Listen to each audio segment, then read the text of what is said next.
Hello Pisces friends, I'm Annie Botticelli and welcome to my Pisces April 2025 Astrology Horoscope Forecast. I'm calling the theme of this month for Pisces, so many reasons to rise.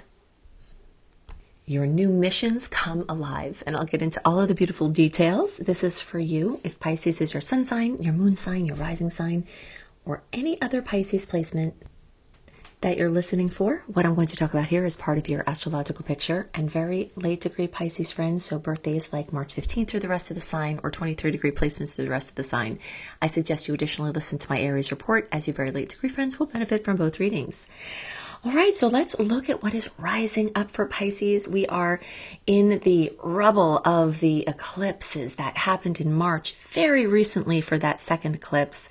I'm not going to go into all of that now. I talked about that in the March reports, but what we need to know here is that you are emerging from the second set of Pisces Virgo eclipses that started at the end of 2024 and will go into 2027. This is a time, these years, that are activated with change, surprising change. You may look back on these years to see that there was more change in these years than many other sets of years, because this is targeting you. And as we enter this month, we're in that, hopefully not rubble, although sometimes it can be, but we're in that, that point of change where things have come in and the new is coming from the information or the eclipse news. And you may still have eclipse news coming. Now, add to all of this, we've got Ceres, Saturn, transiting North Node, Venus, Mercury, still in Pisces, and Neptune, your ruler, just recently went into Aries. I have actually a separate report for that. Look for Annie Botticelli, Neptune in Aries.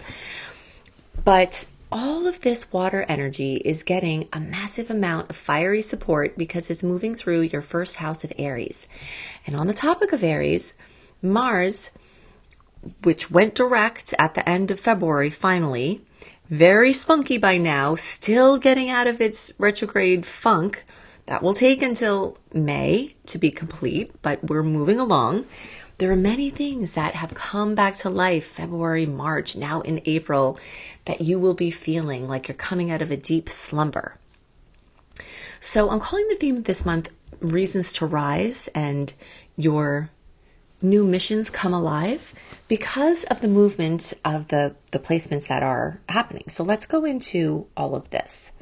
Okay, so the recent Virgo eclipse in your seventh house has awakened a need to arise within your relationships, either for you to step up or for you to require other people to. Okay, so your missions are coming alive there. It is time for that change. The next reason to rise, place where your mission comes alive, has to do with your physical body. Pisces friends, if you are in a state of decay, if you are in a state of degeneration, if your physical body is having trouble, if you are out of touch with your physical body and it needs to be healed, you have amazing energy and impetus. So remember that there is a ton of fire going on right now. And even though we still are featuring a lot of energy for you, the sign that speaks your language, Mercury is about to go into Aries. Neptune just went into Aries for the first time in 14 years. The sun is in Aries. Chiron has been in Aries for a long time, and Aries will be there for a really long time. But still, there's a lot of new energy in Aries adding to the older energy there, and that is fire. So whenever we've got the combination of fire with water, that is the fire under your watery pot. This is spurring you to action. And for many things in your life, this can actually be an amazing time for doing things of great importance. Now, we have to remember that until April 12th, we are still in Venus retrograde, and we do have a shadow period that gets into May, with that being sleepy. So romantic decisions, financial decisions, things having to do with design projects or personal beauty, we still want to keep those to interim arrangements, low stakes experiments, things that can be easily reversed or fixed, trying things on as much as possible while those Venus goggles are still on, because you might not be seeing clearly in money, love, or design for a little while longer. But low stakes things, easy things to implement, low risk things, all can be implemented. And you'll see other areas of your life that are coming alive and you are ready to rise. And a lot of this has to do with your relationships, as I discussed. A lot of it has to do with your physical body. A lot of it has to do with your autonomy. This has to do with you claiming your independence while still being able to go in deeper and have even more meaningful and enriching relationships with other people of every kind, business, professional, personal, etc. Some other reasons to rise have to do with all of this Aries energy lighting up your money house. So this is a big money time focus for Pisces. Whenever the Aries planets come, your second house of finances gets put into the forefront, put into the focus. If you don't know what you're looking at when you're looking at an astrological chart, now this Spotify and other podcast listeners, I do have the charts on YouTube. That's what I'm referring to. But I'll describe what I'm looking at so that you can benefit from it too. If you looked at this chart and you didn't know what you were looking at, you might notice that there's in the whole bottom left quadrant, there's a massive amount of energy. And there are other things scattered in different places, but the predominance of the energy is in these three areas of life. So when the transits are moving through clustered in an area like that, it brings these areas alive for you. Your first house, your autonomy, your independence, your physical body, your second house, your money, your financial sustenance, all of this is coming alive, giving you reason to rise and giving you your new missions. So clarity about what you're supposed to be doing financially, clarity about what you're supposed to put your financial power behind, and possibly increasing your earning power or making different decisions with money.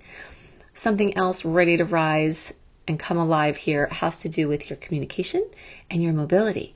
So you're stepping into an exceptionally busy time since Jupiter went direct in February. Actually just really been super busy, and now this is going to continue April, May into June. It will continue, and then Mars having come alive in February and now very rowdy now in April. These are all things that are bringing you on track with your mission. Mars is pointing towards what you're supposed to be doing with your home and your housing and your family. Jupiter is talking about what you're supposed to be doing with your home and your housing and your family, because it has come alive in your fourth house, which is ruled by Cancer, which is where Mars is still moving forward. So all of these things are rising to the surface, rising to your awareness, and they're ripe and ready to take action, and your missions in these areas will become abundantly clear. I'm just hitting some basics for Pisces now, because now that I'm doing weekly reports and I'm doing new moon and full moon reports, a lot of the things that I would cover in the monthlies that needed them to be so much longer are getting distributed throughout other reports. So just make sure you don't miss anything I post, so you're not missing anything. But for this report, I am just focusing on Pisces stuff. But definitely go to anniehelpsyou.com, sign up for my free newsletter. I send out weekly content so that you don't miss anything, because YouTube is not letting you know every time I post. And if you don't want to miss these things that I post, then you will want to do that. Okay, so back to Mars.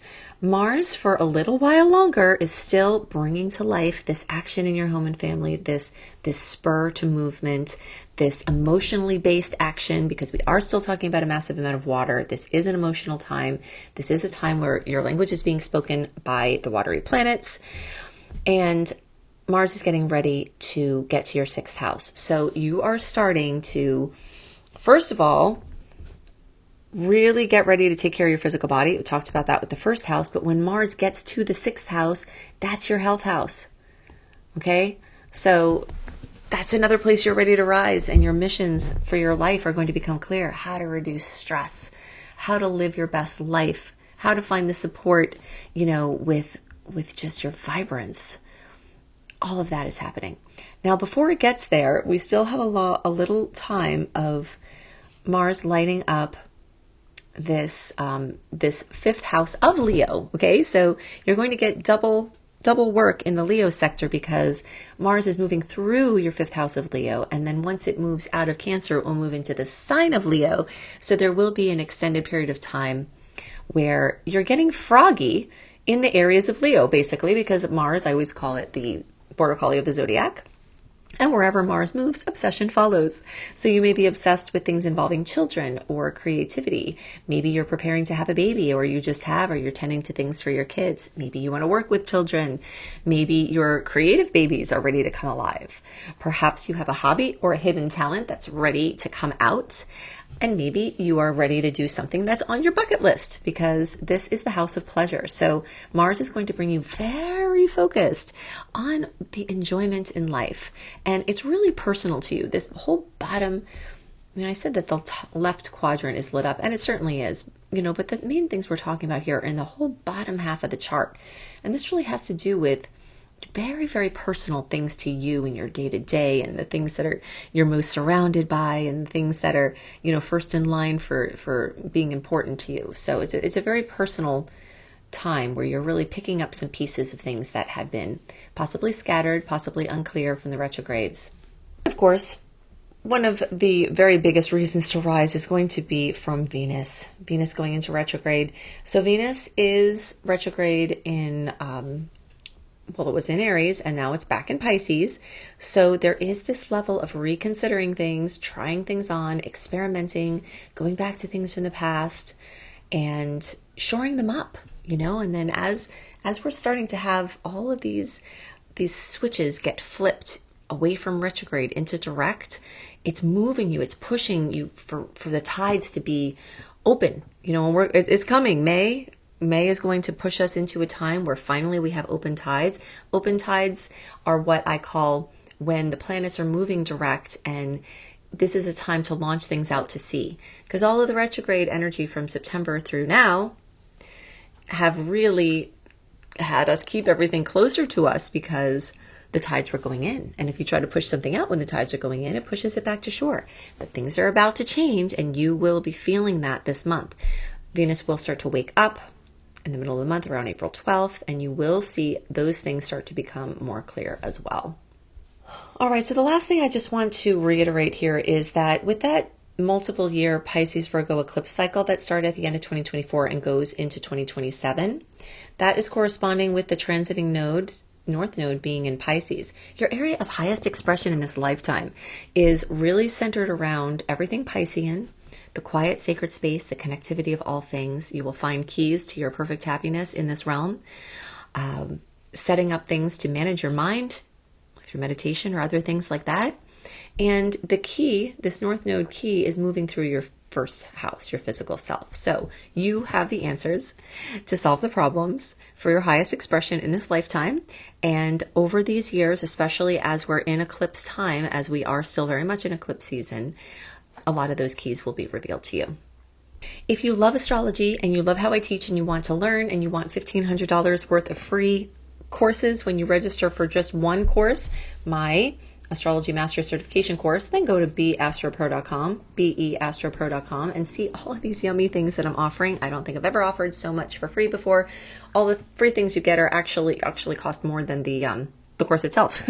So you can see that all at beastropro.com if you'd like to do astrology to help yourself and friends and family. And if you want to earn money, I can additionally help you with that in the course. So check it out there.